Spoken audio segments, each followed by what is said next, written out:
ప్రభునందు ప్రియులారా, ప్రభు నామమున మీకు వందనములు. ఈరోజు దేవుని యొక్క వాక్య ధ్యానము కీర్తనలు 94వ కీర్తన 5-6 వచనాలు. యెహోవా చూచుటలేదు, యాకోబు దేవుడు విచారించుటలేదు అనుకొని, యెహోవా, వారు నీ ప్రజలను నలగొట్టుచున్నారు, నీ స్వాస్థ్యమును బాధించుచూ ఉన్నారు. దేవుడి మాటలు దీవించి ఆశీర్వదించునుగాక. గమనించండి ప్రియులారా, భక్తిహీనుల హింసలు, అన్యాయపు తీర్పుల మధ్య నలుగుపోతున్న భక్తునికి యాకోబు దేవుడు తన సార్వభౌమాధికారముతో ఎలాంటి అభయాన్ని, ఆదరణను కలగజేస్తూ ఉన్నాడో ఈ కీర్తన ఎంతో గంభీరముగా వివరిస్తూ ఉంది.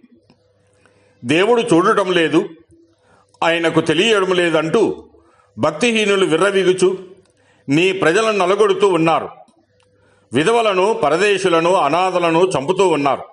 కానీ కళ్ళు కలగజేసిన వాడు కానకపోవునా, చెవిని నిర్మించిన వాడు ఆలకించక ఉండునా, మనుషుల ఆలోచనలు వ్యర్థములని యాకోబు దేవునికి తెలియను. లోకము నిన్ను విడిచినా, శత్రువు నిన్ను హేళన చేసినా, యెహోవా తన ప్రజలను ఎన్నడూ ఎడబాయడు. నిన్ను మోసేవాడు, నిన్ను నడిపించేవాడు సజీవుడు. శ్రమల కాలంలో ఆయన నీకు కొండంతా అండ. ఒంటరి పోరాటములో దేవుడే నాకు సహాయము కాకుంటే నా ప్రాణము శీఘ్రముగానే మౌనమందు నివసించి ఉండునని అంటున్నాడు. నా పాదము జారుచున్నది అని నేను అనుకొనిన వేళ, ప్రభువా, నీ కృపయే నన్ను పడకుండా గట్టిగా పట్టుకొనేను. భయపడకుము, నేను నీకు సహాయము చేయువాడను అన్నటువంటి ఆయన వాగ్దానమే మనల్ని సజీవముగా నిలిపినటువంటి రక్షణ కవచం.